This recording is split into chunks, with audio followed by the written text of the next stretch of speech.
TV7 Israel News is made possible thanks to your generous donations. Shalom, good evening. This is TV7 Israel News broadcast to you from Jerusalem. And in today's top stories, the United States steps up its crippling pressure against Iran by means of additional economic sanctions, while emphasizing that it will evaluate options in response to Iran's aggression. Top European officials voiced their anger with Iran over its withdrawal from the 2015 nuclear agreement, vowing not to stand idly by while Iran abandons its nuclear-related commitments. China announces that it stands ready to further deepen its cooperation with Russia in all that relates to so-called stability and peace in the Middle East. Israeli Prime Minister Benjamin Netanyahu held a phone conversation with U.S. President Donald Trump last night. The White House said in a statement that the two leaders discussed critical bilateral and regional issues while stopping short from elaborating on the matter. The phone conversation between Trump and Netanyahu came after the latter announced Israel's unwavering support for the United States and its leader. He further congratulated the American president for acting swiftly, boldly, and resolutely against the architect and driver of Iran's campaign of carnage and terror throughout the Middle East and throughout the world, the IRGC Quds Force commander Qasem Soleimani. Meanwhile, President Donald Trump made a televised address to the American nation yesterday, during which he asserted that Iran appears to be standing down. I'm pleased to inform you the American people should be extremely grateful and happy. No Americans were harmed in last night's attack by the Iranian regime. We suffered no casualties. All of our soldiers are safe, and only minimal damage was sustained at our military bases. Our great American forces are prepared for anything. Iran appears to be standing down, which is a good thing for all parties concerned and a very good thing for the world. With intelligence reports indicating Tehran's efforts to alleviate tensions with Washington, including Iranian instructions to its regional proxies to seize any attacks on American targets, President Donald Trump appears to hold off on his previously voiced threat of a military response to any Iranian aggression against the United States and its allies. Instead, the American leader stressed that while Washington continues to evaluate options in response to Iranian aggression, the United States will ratchet up its economic pressure campaign against a tyrannical regime in Tehran. As we continue to evaluate options in response to Iranian aggression, the United States will immediately impose additional punishing economic sanctions on the Iranian regime. These powerful sanctions will remain until Iran changes its behavior.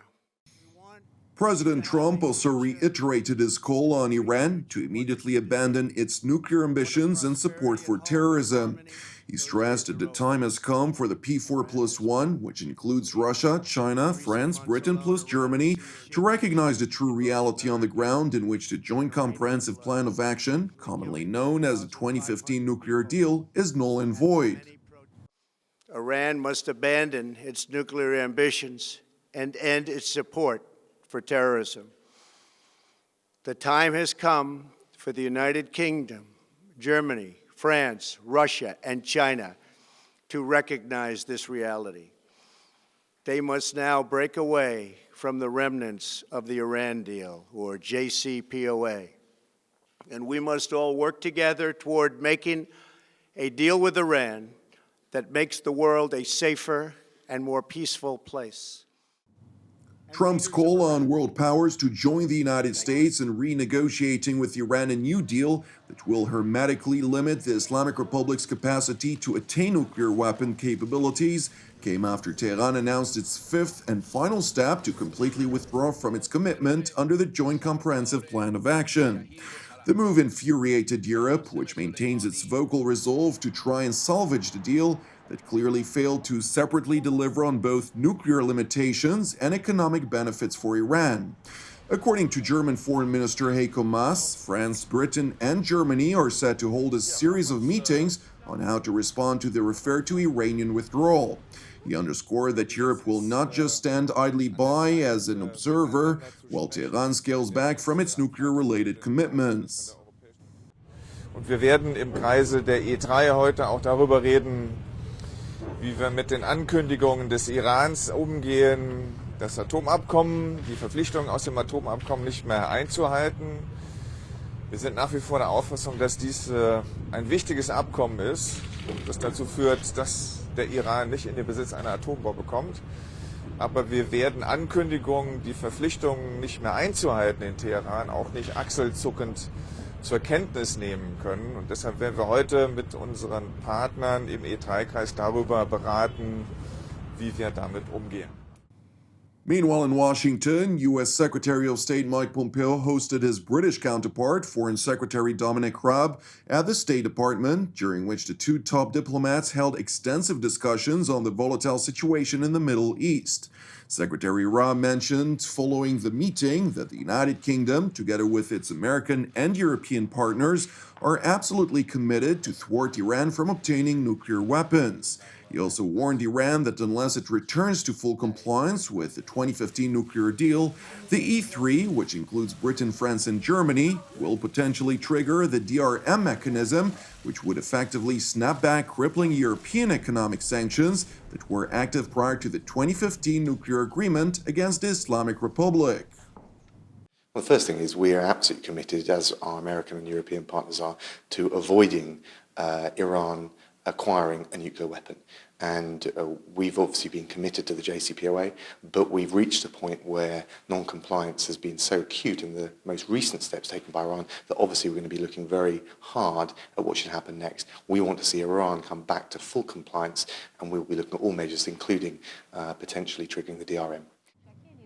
The British Foreign Secretary also seized the opportunity to condemn the Iranian ballistic missile attack against two Iraqi installations that house US-led coalition forces.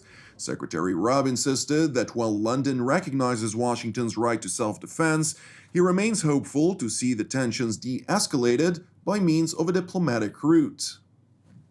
We made clear we recognise the danger and the threat that Iran poses to the region. We also recognise the US right to self-defense.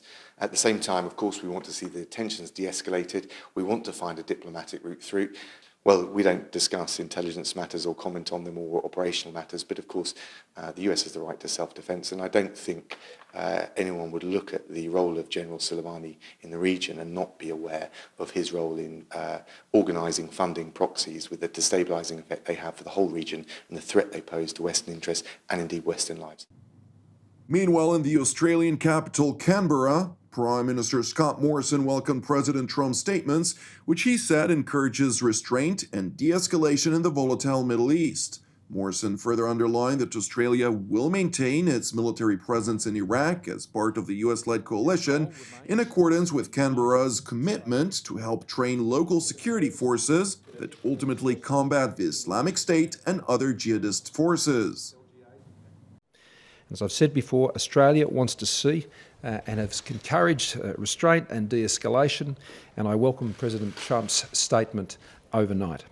And we'll continue to monitor these situations very, very closely, of course, and remain as committed to the task that we have in front of us there, as so many, particularly of our Defence Force personnel and our diplomatic personnel, they have been so tasked and so passionate in their deployment over many years now, and they have achieved a great deal, particularly in raising up and training efforts that have been particularly implemented out there in Taji, and they've done great work, and they will continue to do great work. Premier Morrison also added that an Australian naval vessel would travel as planned toward the Strait of Hormuz this week to help protect maritime shipping lanes in the strategic area. Meanwhile, in the Chinese capital, Beijing, China's foreign ministry highlighted the comprehensive and collaborative partnership between Beijing and Moscow in all that relates to regional and international issues. Foreign Ministry spokesman Zheng Shuang also underscored during a press briefing that China stands ready to further deepen its cooperation with Russia in all that relates to stability and peace in the Middle East. 中俄是全面战略协作伙伴，也都是联合国安理会的常任理事国。中国双方在重大的国际和地区问题上，立场观点高度的一致，双方一直保持着密切的沟通协调。这种沟通协调也为复杂多变的国际形势注入了正能量和稳定性。我想，中方愿意继续与俄方加强战略沟通与战略协作，来共同维护国际公平正义，共同维护地区的和平稳定。The statements by the Chinese Foreign Ministry were made in the midst of an apparent policy realignment of Western powers vis-à-vis the Islamic Republic of Iran. While Beijing actively aspires to bolster its Mid-East involvement, Russian President Vladimir Putin continues to secure Moscow's regional interests. After making a surprise visit to the Syrian capital Damascus, President Putin traveled to the Turkish city of Istanbul, where he held a series of high-level meetings with his Turkish counterpart, President Recep Tayyip Erdogan. A senior Russian source told TV7 that while the president's visit focused mainly on Moscow's interests in Libya, among other bilateral economic matters, Putin and Erdogan also held elaborate discussions on regional tensions vis-à-vis the United States and Iran. Thank you for watching us. Praying for the peace of Jerusalem and the peace and salvation of Israel. I'm Jonathan Hassan. Have a Erev Tov, and we will see you again tomorrow at the same time.